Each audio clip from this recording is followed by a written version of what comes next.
अब्दुर्रब आरिफ माहिर medical counselling Hyderabad, जिन्होंने बेलौस तौर पर तेलंगाना के मुख्तलिफ अजला का दौरा करते हुए नीट इम्तिहान में कामयाब रैंक होल्डर्स तलबा व तालिबात को मेडिकल MBBS आयुष के तहत BUMS BHMS आयुर्वेदिक में दाखिले के लिए काउंसलिंग में शिरकत करते हुए किस तरीके से नशिस्त हासिल की जा सकती है और कौन से कॉलेजेस को वेब ऑप्शन दिया जाए जैसे तकनीकी उमूर पर रोशनी डालते हुए नेट काउंसलिंग सेमिनार में हिस्सा लेते हुए तलबा व तालिबात की सही मायनों में रहनुमाई करते हुए शऊर बेदारी से मुतालिक बेहतरीन कारकर्दगी का मुजाहरा कर रहे हैं, जो कि काबिल तहसीन इक़दाम है। नाजरीन, आइए जानते हैं अब्दुर्रब आरिफ माहिर मेडिकल काउंसलिंग हैदराबाद की ज़ुबानी, जिन्होंने Riyaz Ali Razvi editor TNS TV Urdu channel को खुसूसी इंटरव्यू दिया है, जो हमारे नाजरीन के लिए पेश खिदमत है। लेकिन आप ये इंटरव्यू आखिर तक देखें और इसके बाद TNS TV को लाइक और शेयर करने के साथ साथ सब्सक्राइब करना ना भूलें। नाज़रीन आदाब, TNS TV में आपका इस्तकबाल है। आइए जानते हैं आज हमारे दरमियान एक ऐसी अहम शख्सियत जो कि नीट काउंसलिंग के एक्सपर्ट है, जनाब अब्दुर्रब आरिफ साहब हमारे दरमियान मौजूद है। आइए उनसे जानते हैं नीट काउंसलिंग के बारे में जो भी मसाइल होते हैं उसके ताल्लुक़ से आपसे बात करेंगे। जनाब अब्दुर्रब साहब, अस्सलाम वालेकुम। वालेकुम अस्सलाम। अल्लाह का है। आप आज करीमनगर में शाहीन कॉलेज में जो आपका लेक्चर था और वहाँ पर आपने बहुत अच्छे से बच्चों को एक्सप्लेन किया कि नीट काउंसलिंग का तरीक़ेकार क्या होता है और किस तरीके से एहतियाती तदाबीर अख्तियार करना पड़ता है और उसका प्रोसेस क्या है। बड़ी तफसील से आपने बताया है। मुझे वाज़ेह कीजिए कि किस तरीके से ये कन्वीनर कोटा होता है और किस तरीके से मैनेजमेंट कोटा होता है और दूसरे भी जो चीज़ें हैं टेक्निकलिटीज़, आप इसको वाज़ेह करें। सबसे पहले तो मैं TNS TV के मुकम्मल टीम का शाकिर व ममनून हूँ कि उन्होंने मुझे अपने चैनल के लिए मदऊ किया। उसके लिए मैं आप सबका शुक्रिया अदा करता हूँ और बिलखुसूस करीमनगर के जितनी अवाम हैं उनका शुक्रिया अदा करता हूँ कि आज शाहीन ग्रुप ऑफ इंस्टीट्यूशंस की जानिब से मुझे आप लोगों को ख़िताब करने के लिए यहाँ पर करीमनगर में मदऊ किया गया। जैसा कि अभी हमारे रिपोर्टर साहब ने कहा कि नीट के जो कोटाज़ हैं और उसमें जो है ना पार्टिसिपेट किस तरह करना चाहिए, तो मेडिकल काउंसलिंग जो होती है वो दो हिस्सों में मुनक़सम है। एक है ऑल इंडिया कोटा और दूसरी state quota. All India quota में सिर्फ वही कॉलेजेस पार्टिसिपेट करते हैं जो प्राइवेट नहीं है, चाहे वो मुस्लिम माइनॉरिटी हो या नॉन माइनॉरिटी हो, वो पार्टिसिपेट नहीं करते। और central government universities, AIIMS, JIPMER, autonomous universities और ESI मेडिकल कॉलेजेस और डीम्ड यूनिवर्सिटीज़, ये ऐसी यूनिवर्सिटीज़ हैं जो पार्टिसिपेट करती हैं और गवर्नमेंट कोटा में ही इनका सिलेक्शन होता है। मैनेजमेंट कोटा में सिलेक्शन नहीं होता क्योंकि इसमें प्राइवेट कॉलेज पार्टिसिपेट नहीं करते। तो ऑल इंडिया कोटा की काउंसलिंग या रजिस्ट्रेशन 14 अगस्त से शुरू होने वाला है, जो 21 अगस्त तक के जारी रहेगा और वहाँ पर जो है ना ऑल इंडिया कोटा की काउंसलिंग उसके बाद से शुरू होगी।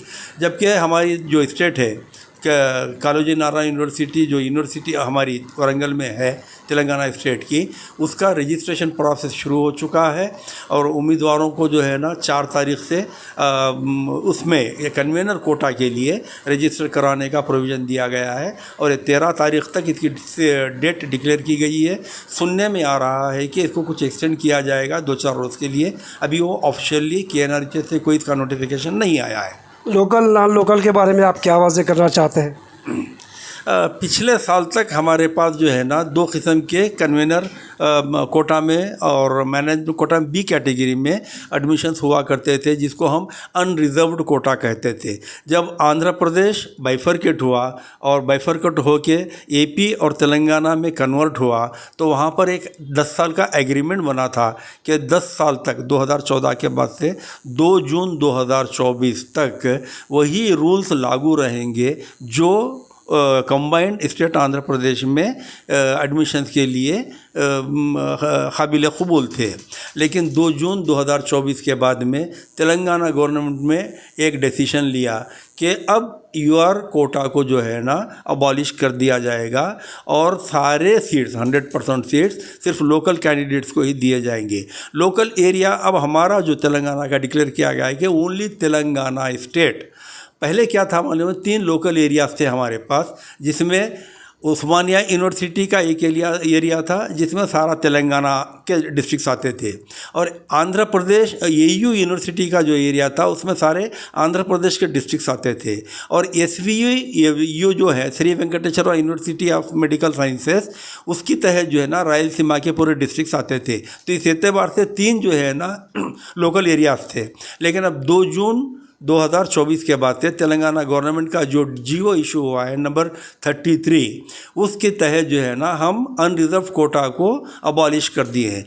अनरिजर्व कोटा को अबॉलिश करने के माने ये हुए कि अब अनरिजर्व्ड कैटेगरी के जो कैंडिडेट्स हैं, मतलब दूसरे लोकल एरिया के, अब दूसरे लोकल एरिया कौन से हुए, आंध्रा हो गया और श्री वेंकटेश्वरा हो गया, तो वहाँ के बच्चे जो है ना हमारे तेलंगाना में एडमिशन के लिए एलिजिबल नहीं है, चाहे वो कन्वेनर कोटा के लिए हो या मैनेजमेंट कोटा में बी कैटेगरी के लिए। हालांकि ऑफिशियल डिक्लेरेशन अभी नहीं आया है बी कैटेगरी का, लेकिन इंटरप्रेटेड और अंडरस्टूड है कि बी कैटेगरी में भी अदर अनरिजर्व कैटेगरी के कैंडिडेट्स जो हैं उनको नहीं लिया जाएगा, सिर्फ लोकल कैंडिडेट्स तेलंगाना के जो हैं उनको लिया जाएगा। और तेलंगाना के लोकल कैंडिडेट्स कौन हैं, वही कैंडिडेट तेलंगाना का लोकल कहलाएगा जो 9th, 10th, 11th और 12th 4 साल कंजिक्यूटिव ईयर्स जिसको कहते हैं, यानी एक मुसलसल जो है 4 साल अगरचे पढ़ा है, कई से 4 साल बाद 12th का जो एग्ज़ामिनेशन है, क्वालिफाइंग एग्जामिनेशन हम जिसको कहते हैं, उसमें एग्ज़ामिनेशन में पार्टिसिपेट करने से 4 साल पहले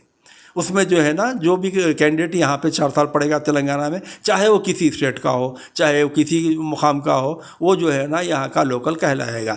अगर तेलंगाना का भी कैंडिडेट 2 साल यहाँ पर पढ़ा है, 11th 12th के लिए किसी अदर स्टेट में जाके कोचिंग लिया हो, जैसा कि हमारे पास कई बच्चे जो है ना कर्नाटक में ले रहे हैं, कई बच्चे आंध्रा में जाके ले रहे हैं, कई बच्चे जो है ना कोटा राजस्थान वगैरह को जा रहे हैं, तो ऐसे बच्चों को जो है ना लोकल में कंसिडर नहीं किया जाएगा। वो जो है ना नॉन लोकल में ही आएंगे, और नॉन लोकल जो है ना यूआर कोटा में ही इंक्लूड होते थे।